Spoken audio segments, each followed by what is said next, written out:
โลภะอัฏฐะก็ได้สามนะครับแล้วก็ในอรูปเหตุนะในอรูปโทสะโมหะนะแล้วก็ในโลกุตระก็ได้สามเหตุเหมือนกันนะครับก็ได้แก่อโลภะโทสะโมหะเมื่อเรารวมกันแล้วก็จะได้อยู่15นะครับได้อยู่15เหตุนะ15เหตุก็คือในกามเหตุเนี่ยได้6นะรูปเหตุได้3อรูปเหตุได้3แล้วก็โลกุตระเหตุก็ได้3รวมกันแล้วก็เป็น15นะครับต่อไป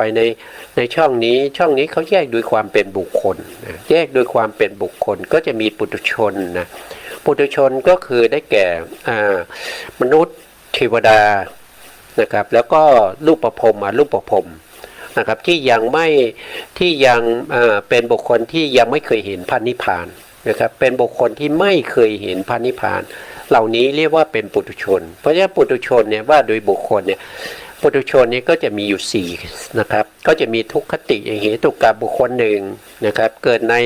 อบาย4คือเกิดเป็นเดรัจฉานเปรตอสุรกายสัตว์นรกนะแล้วก็มีสุคตินะสุคติเหตุกับบุคคลหนึ่งสุคติเหตุกับบุคคลนั่นก็คือเป็นบุคคลที่เกิดในมนุษย์ภูมิแล้วก็เทวดา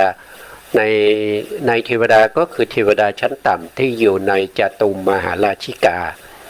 เป็นเทวดาที่เกิดตามพื้นแผ่นดินนะครับที่อยู่ตามต้นไม้อยู่ตามศาลาวิหารพระเจดีย์นะครับที่อยู่กับพื้นแผ่นดินนะครับอันนี้เป็นภูมิทัตภูมิทัตเทวดาแล้วก็มีบุคคลที่3ที่เป็นปุถุชนก็จะเรียกว่าทวิเหตุกะบุคคลทวิเหตุกะบุคคลก็เกิดด้วยเหตุ2ก็คือโลภะเหตุแล้วก็โทสะเหตุไม่มีปัญญาก็คือไม่มีโมหะเหตุนะครับส่วนบุคคลที่4เราเรียกว่าเป็นติเหตุกะปุถุชนติเหตุกะปุถุชนก็เกิดด้วยเหตุ3มีทั้งที่เป็นโลภะเหตุโทสะเหตุแล้วก็โมหะเหตุนะครับอันนี้ก็เป็นปุถุชน4นะครับแล้วถ้านับขึ้นไปนะครับนับขึ้นไปก็จะมีอยู่8บุคคลนะครับก็เป็นโสดาปัตติมรรคนะแต่ในที่นี้เรา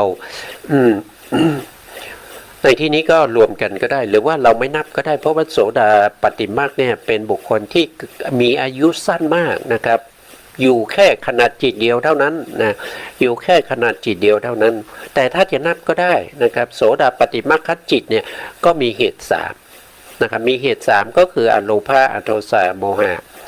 แล้วก็โสดาปัตติผลก็คือโสดาบันนะครับก็คือโสดาบันที่ท่านได้โสดาปัตติมรรคแล้วท่านก็จะได้โสดาปัตติผลนะครับเป็นโสดาปัตติผลก็คือโสดาบันนะครับที่ยังมีชีวิตอยู่เดินไปเดินมาได้นะเหมือนบุคคลธรรมดาทั่วไปนะครับเดินไปเดินมาดำรงชีวิตเหมือนกับชนหรือว่าบุคคลที่อยู่ในภพภูมิต่างๆนะครับยกเว้นอบายไม่มีโสดานะครับไม่มีโสดาบันในอบาย4ไม่มีมนุษย์ก็มีนะครับเทวดาก็มี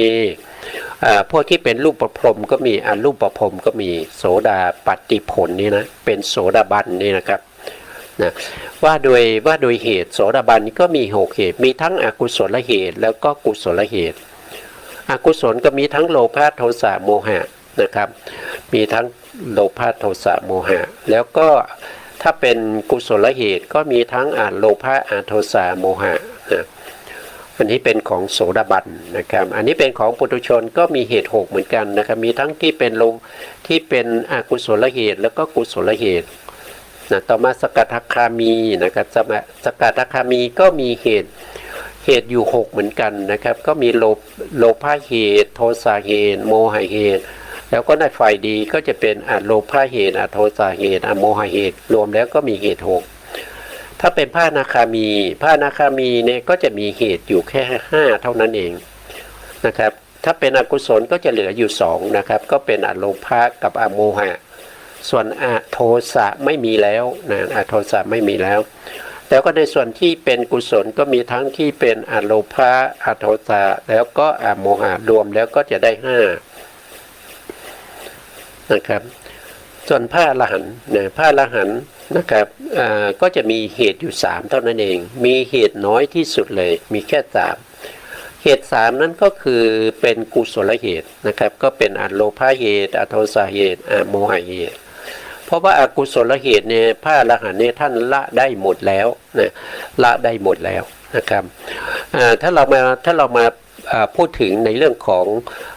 อกุศลเหตุอย่างเช่นปุถุชนเนี่ยมีอกุศลเหตุทั้ง3โสดาบันก็มีอกุศลเหตุทั้ง3แล้วก็สกทาคามีก็มีเหตุที่เป็นอกุศลเหตุ3เหมือนกันนะครับแต่ไม่เหมือนกันนะแต่สภาวะของเหตุที่เกิดกับปุถุชนกับโสดาบันไม่เหมือนกันแล้วก็เกิดกับพระสกทาคามีไม่เหมือนกันนะครับไม่เหมือนกันก็เพราะว่าปุถุชนนี้มีโลภะโทสะโมหะที่นำไปสู่อบายได้นำไปสู่อบายก็คือไปเกิดในความเป็นเดรัจฉานเป็นเปรตเป็นอสุรกายเป็นสัตว์นรกได้แต่ถ้าเป็นของโสดาบันเนี่ยเป็นอกุศลเหมือนกันเป็นโลภะเหมือนกันโทสะเหมือนกันแล้วก็โมหะเป็นโมหะเหมือนกันนะครับแต่เหตุเหล่านี้ถึงแม้จะเป็นอกุศลเหตุ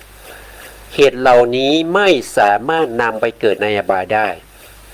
เพราะว่าเหตุที่นำไปเกิดในอบายนี้โสดาบันนี้ท่านเป็นผู้ประหารหมดแล้วนะครับแต่ก็ยังเหลือเศษของโลภะเหตุโทสะเหตุโมหะเหตุ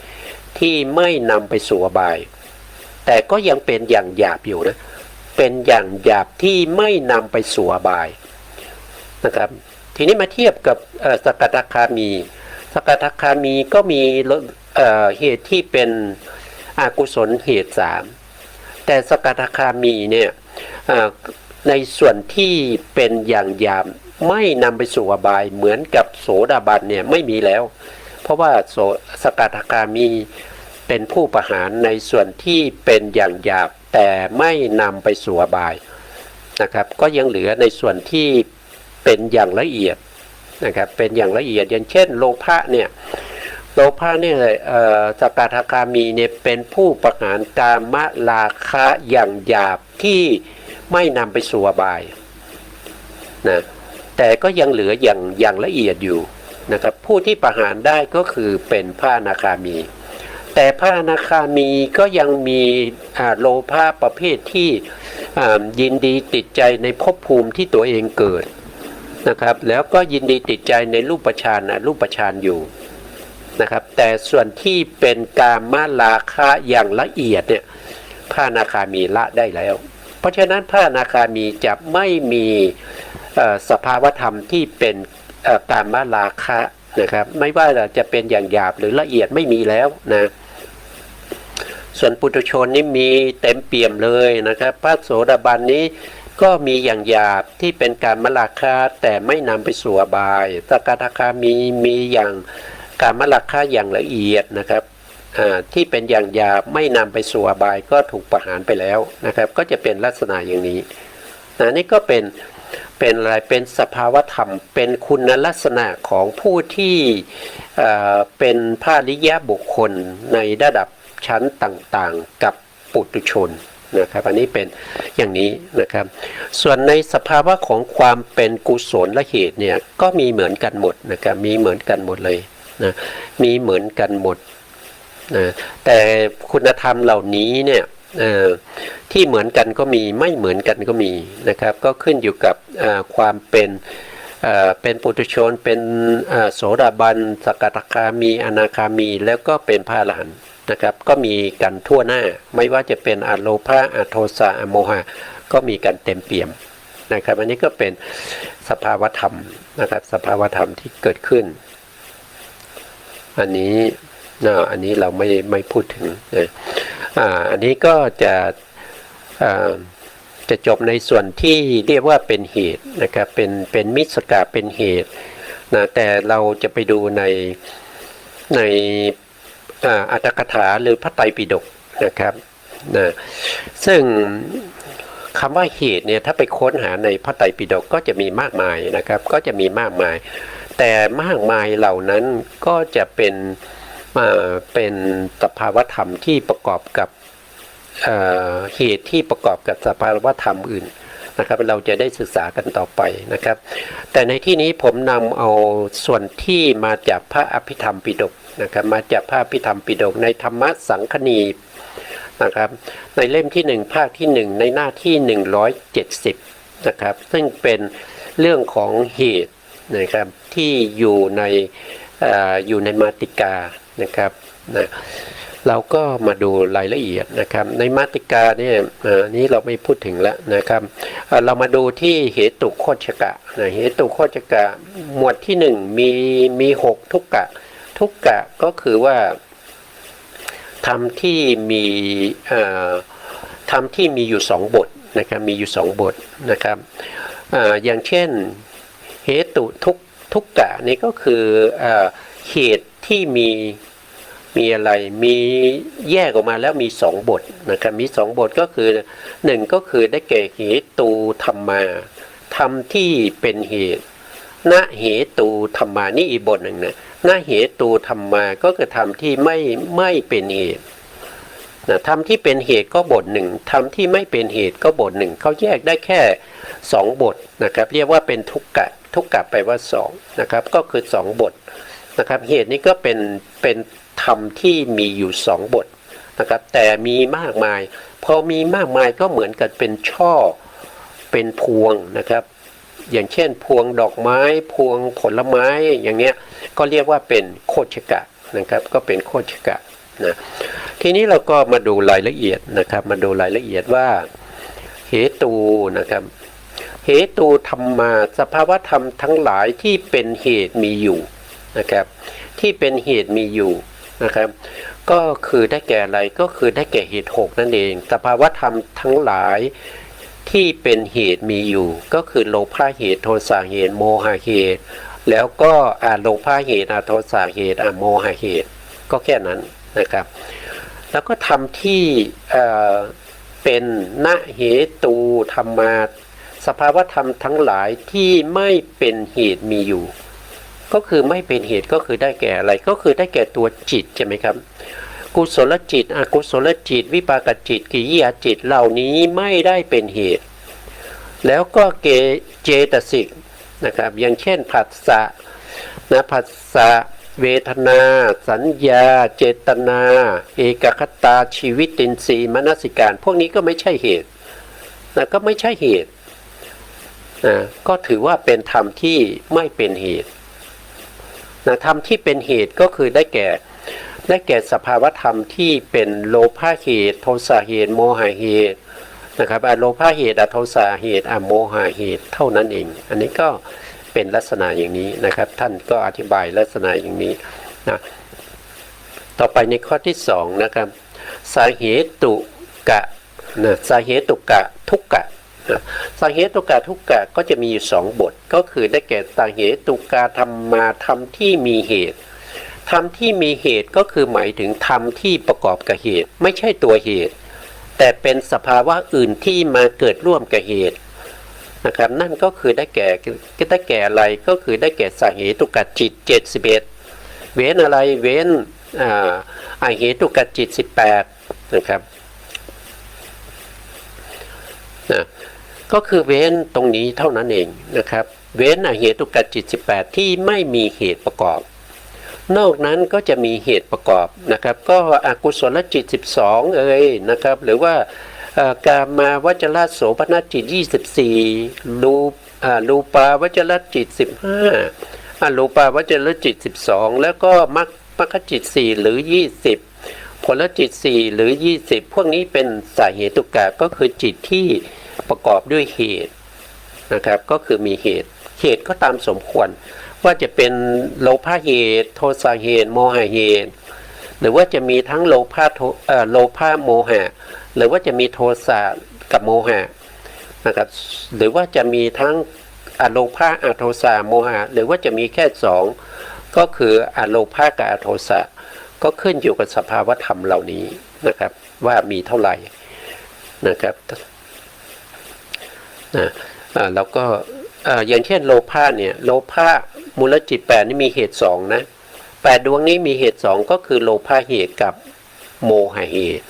โทสะก็มีเหตุ 2โทสะมูลจิต 2มีเหตุ 2ก็คือโทสะเหตุแล้วก็โมหะเหตุแล้วก็โมหะมูลจิต2 ดวงนะครับ2 ดวงนี้มีเหตุเดียวก็คือได้แก่โมหะเหตุไม่มีโทสะไม่มีไม่มีโทสะไม่มีโลภะนะไม่มีโทสะไม่มีโลภะ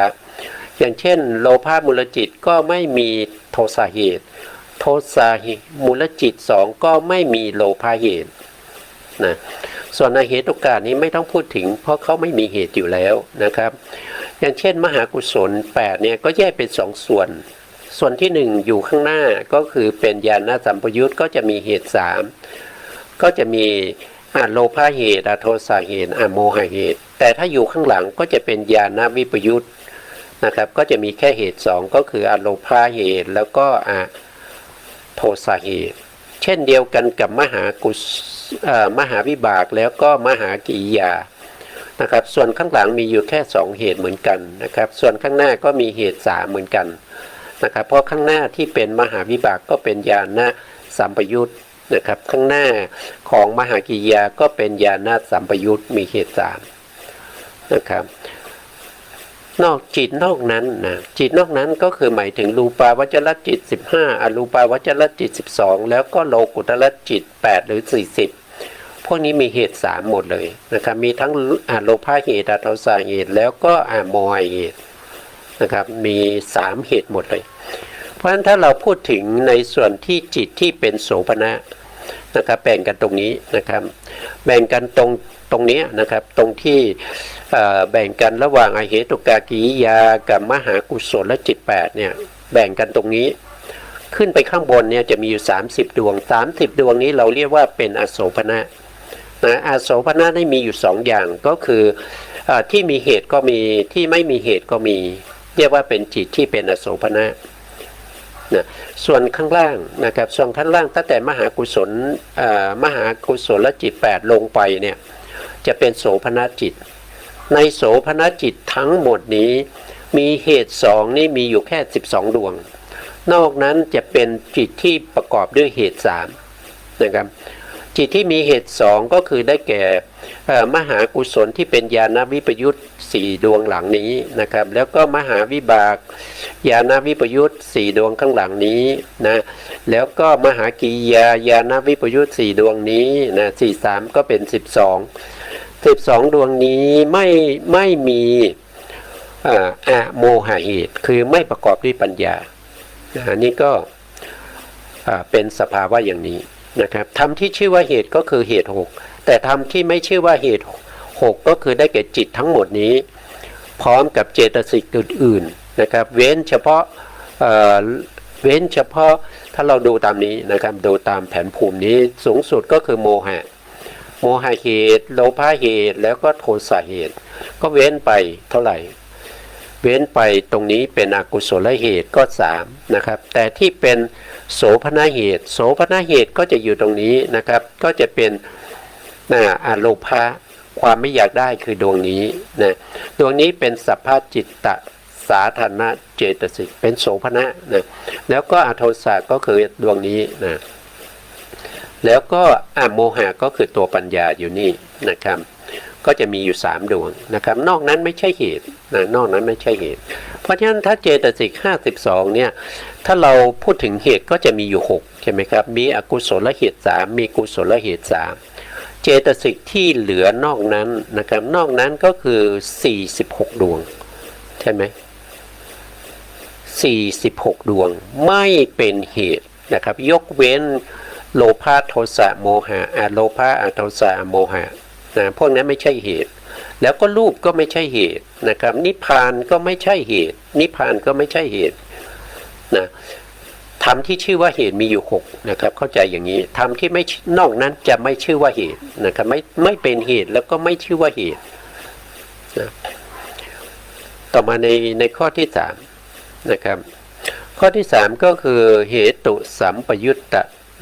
เหตุสัมปยุตตะทุกกะนะครับธรรมที่ประกอบด้วยเหตุมีอยู่2 บทนะครับก็คือ1ก็คือ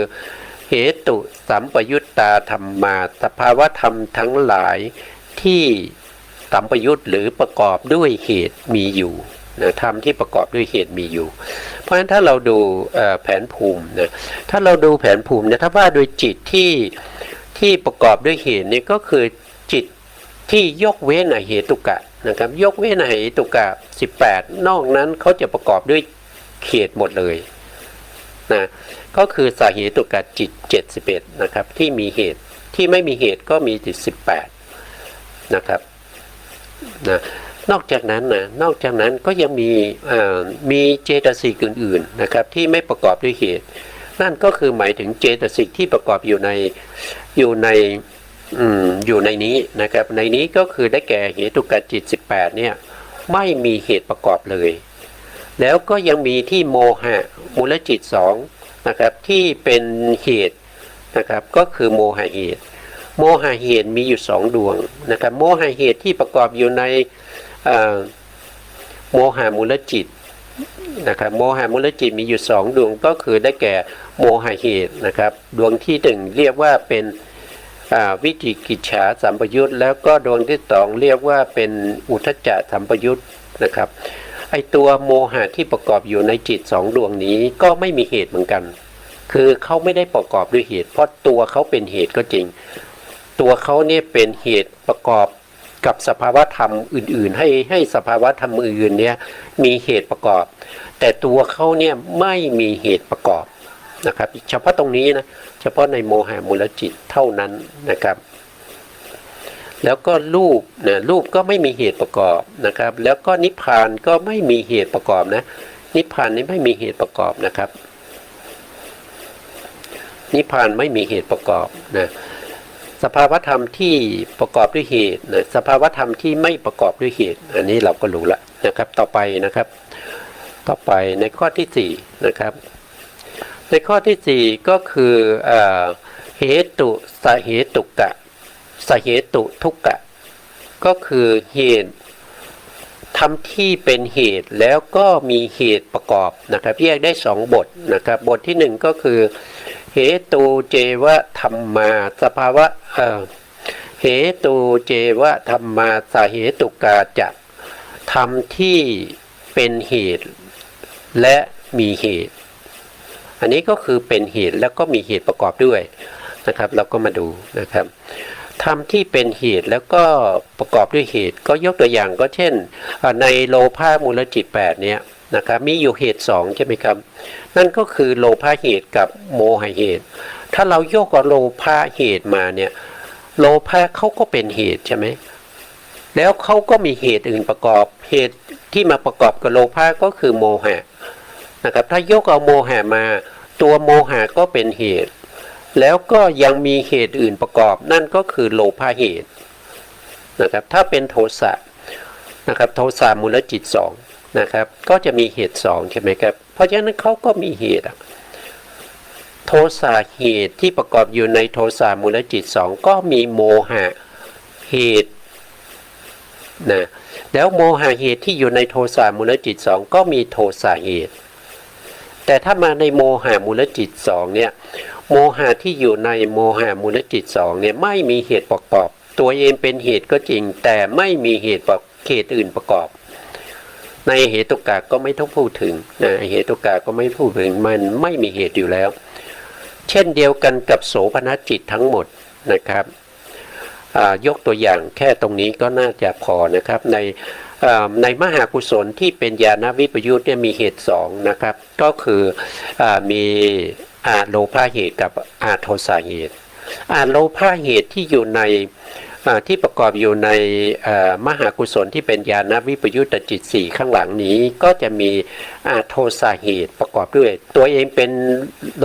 โลภะเหตุแล้วก็มีโทสะเหตุประกอบด้วยถ้ายกเอาโทสะโทสะมานะครับโทสะก็เป็นเหตุแล้วก็มีเหตุอื่นประกอบนั่นก็คือโลภะเหตุนะครับก็เหมือนกันนะครับในส่วนที่เป็นมหาวิบากที่เป็นญาณวิปยุตแล้วก็มหากิริยาที่เป็นญาณวิปยุตก็เป็นลักษณะทำนองเดียวกันหมดเลยแล้วก็ส่วนที่เป็นเหตุ3นะครับจิตที่เหลือทั้งหมดเนี่ยเป็นเหตุ3 เหตุสามนี่ก็มีโมหะโทษทีโลภะโทสะโมหะมีเหตุสาม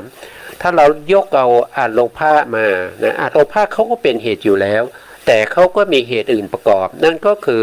โทสะเหตุมาประกอบแล้วก็โมหะเหตุมาประกอบแต่ถ้าเรายกเอาโทสะเหตุเป็นประธานนะครับก็มีเหตุอื่นประกอบนั่นก็คือได้แก่โลภะเหตุมาประกอบในโทสะแล้วก็มีโมหะเหตุประกอบในโทสะนะครับก็เหมือนกันหมดเลยนะครับจิตที่เหลือนอกนั้นก็จะมีเหตุสามก็ประกอบกันอย่างนี้นะครับอันนี้ก็คือธรรมที่เป็นเหตุแล้วก็มีเหตุนะครับนั่นก็คือที่เราพูดไปนะครับต่อมาในข้อนี้นะครับสาเหตุกาเจวธรรมานะจะเหตุธรรมที่สภาวธรรมทั้งหลายที่มีเหตุแต่ไม่มีเหตุอันนี้ก็คือได้แก่ในได้แค่จิตสองดวงเท่านั้นนะครับเขาบอกว่าสภาวธรรมทั้งหลายที่มีเหตุแต่ไม่เป็นเหตุนะครับมีเหตุแต่ไม่เป็นเหตุก็คือได้แก่เจตสิกและก็ตัวจิต